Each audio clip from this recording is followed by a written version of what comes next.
Hai, Assalamualaikum warahmatullahi wabarakatuh dan selamat sejahtera. Okey, baiklah adik-adik, kita sambung lagi kelas kita bersama saya Cikgu Robi Rostan dalam channel Mr. Cikgu. Okey, sekarang kita berada di contoh yang kelima, muka surat yang keenam untuk pola nombor lagi. Pola nombor ni dia ada banyak contoh sebab dia agak banyak jugalah. Dia ada menaik, menurun, ada dua benda sebenarnya kan. Dua benda, menaik atau menurun. Tetapi menaik ada tambah, menaik juga ada darab. Begitu juga menurun. Menurun ada tolak, menurun juga ada bahagi. So agak banyak jugalah contoh dia. Jadi kita tengok contoh yang kelima. Contoh yang kelima ni dia bagi kat sini, lihat pola nombor di bawah. Apakah nilai bagi X? Dia tanya nilai X. Okey, nilai X ni mewakili, kalau istilah kita belajar sebelum-sebelum ni, istilah dia adalah anu lah, ataupun sekolah menengah dia panggil pemboleh ubah, ataupun senang nak cakap nombor yang kita nak cari. Okey, nak cari nombor kat sini. Dia boleh wakilkan X, boleh wakilkan A, B, C dan seterusnya lah. Dengan simbol pun boleh. Okey, baik.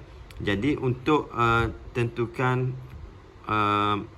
nilai X, kita kena tahu beberapa langkah lah, seperti contoh yang sebelum ni. Untuk kita tengok pola dia bertambah atau berkurang, kita kena tahu baca nombor dulu lah. Yang ni 1,307,000.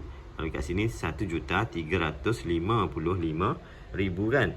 Jadi 307 dengan 355, yang ni lagi besar. Jadi pola dia adalah tertib menaik. Tertib menaik. Dan untuk pola nombor ni, tertib menaik dia adalah tambah, bukan darab. Untuk darab nanti cikgu jumpa contoh yang darab, cikgu terangkan. Dia kalau tambah nombor dia tak beza banyak tau. Nombor dia kalau sini 1 juta, sini pun 1 juta, 1 juta. Dia beza dia dekat ratus ribu ataupun puluh ribu ataupun ratus ribu. Dia beza kat situ lah, ataupun juta tu sendiri. Dia beza dia tak banyak. Tapi kalau yang darab, dia akan berbeza sangat banyak. Contohnya sini 1 digit, sini mungkin pergi 2 digit, mungkin sini 3 digit. Dia menaik dengan ketara. Itu confirm darab lah. Jadi apabila kita dah tahu tertib dia adalah tertib menaik, maka untuk tentukan pola dia menaik berapa-berapa, kita kena cari beza antara dua nombor. Beza ni adalah kena tolak lah. Jadi disebabkan nombor sebelah kanan makin besar, maka untuk cari beza, nombor yang kedua tolak nombor yang pertama. Kita akan dapat macam ni. Nombor yang kedua tolak nombor yang pertama, kita akan dapat macam ni, 48,235. Maknanya pola dia adalah menaik 48,235, 48,235. Dia naik nombor yang inilah. Adakah betul nombor ni yang dia menaik dengan nombor yang sama? Kita kena uji lagi sekali. Seperti contoh yang keempat, cikgu bagi tahu, kita kena pastikan adakah pola dia menaik nombor yang sama. Cikgu bagi tahu, mungkin dia menaik 400, naik 600, naik 800 kan. Mungkin dia naik macam tu. Jadi kita nak tentukan betul ke dia naik nombor yang sama, kita kena tolak 2 set lah. Maksudnya yang ni tolak nombor ni, kita dapat yang ni kan. Jadi nombor yang ketiga tolak nombor yang kedua, dapat nombor yang sama. Maka betul lah pola ni dia menaik nombor ni sebanyak ni. Setiap satu pergerakan dia menaik sebanyak nombor ni. Nilai ni. Nilai ni. Jadi untuk dapatkan nilai X, kita kena tambahkan 48,200. Betul kan? 48,235. Nombor ni tambahkan dengan nombor sebelum dia, sebelum X ni. Kita tambahkan sebanyak 48,000 dekat sini, kita akan dapat nilai X. Itulah cara nak dapatkan nilai X. So kita dapat nilai X. Ada cara lain tak untuk mendapatkan nilai X? Nyatakan nombor ke-6. Untuk dapatkan nombor yang ke-6, ni nombor pertama, kedua, ketiga, keempat, kelima, ke-6 kan. Untuk dapatkan nombor yang ke-6, tambah lagi 48,235 kat sini, dapat nombor yang ke-6. Cara lain nak dapat nilai X daripada nombor yang pertama, kita terus 48,235 ni. Tapi kalau kita menggunakan cara lain, maksudnya darab sekali, 2 kali, 3 kali, nombor ni darab 3, nanti nak kena tambah nombor ni, boleh juga, tapi dia agak lama lah, sebab X berada sebelah nombor ni je. Baik kita tambah saja, lagi senang. ikut cara yang ni lagi senang lah. Okey, ada cara yang kedua tapi cara ni dah senang dah. Okey, yang keenam, contoh yang keenam ni dia bagi kad nombor di bawah disusun dalam tertib menurun. Okey, tertib menurun dia dah cakap dah.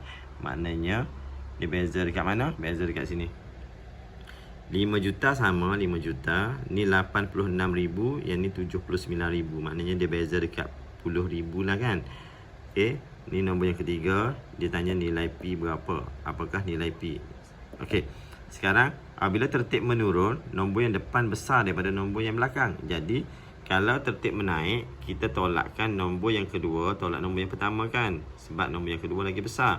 Tetapi untuk tertib menurun, nombor depan lagi besar daripada nombor belakang. So kita tolakkan nombor depan dengan nombor belakang lah. Okay, yang 5,86,000 ni kita tolak dengan 5,79,000. Okay, nombor besar tolak nombor ni. Untuk apa? Untuk cari pola dia. Dia berkurang berapa? Jadi dekat sini dia berkurang 7,050. Okay, adakah dia berkurang dengan nombor yang sama, kuantiti yang sama? Kita tolak satu lagi set nombor. Nombor yang kedua tolak nombor yang ketiga, kita dapat 7,050 juga. Jadi pola dia adalah menurun, tertib menurun 7,050, 7,050. Okey, tertib dia menurun sebanyak ni. Jadi untuk dapatkan nilai P daripada nombor yang ketiga, ni nombor yang ketiga, tolak pola yang kita dapat tadi 7,050, maka kita akan dapat nilai P. Okey, boleh faham Okey, ingat step dia, tolak dulu untuk cari pola dia. Setelah kita dah tahu tertib dia menurun atau menaik, step dia mesti tolak untuk cari berapa dia berkurang tu, ataupun dia bertambah berapa. Kalau pola menaik, kita nak tahu dia bertambah berapa kan. Okey, jadi kita dah tahu berapa pola dia. Disebabkan dia menurun, maka nombor ni nak dapat kat sini, kita tolaklah dengan pola yang kita dapat tadi. Dapat jawapan dia. Macam itulah Okey, jadi selesai untuk contoh muka surat yang ke berapa ni? Muka surat yang ke-6 kan? Okey, muka surat yang ke-6. Jadi untuk muka surat yang ke-7, cikgu akan sambung dalam video yang seterusnya. Okey, jadi sekian. Assalamualaikum warahmatullahi wabarakatuh dan selamat sejahtera.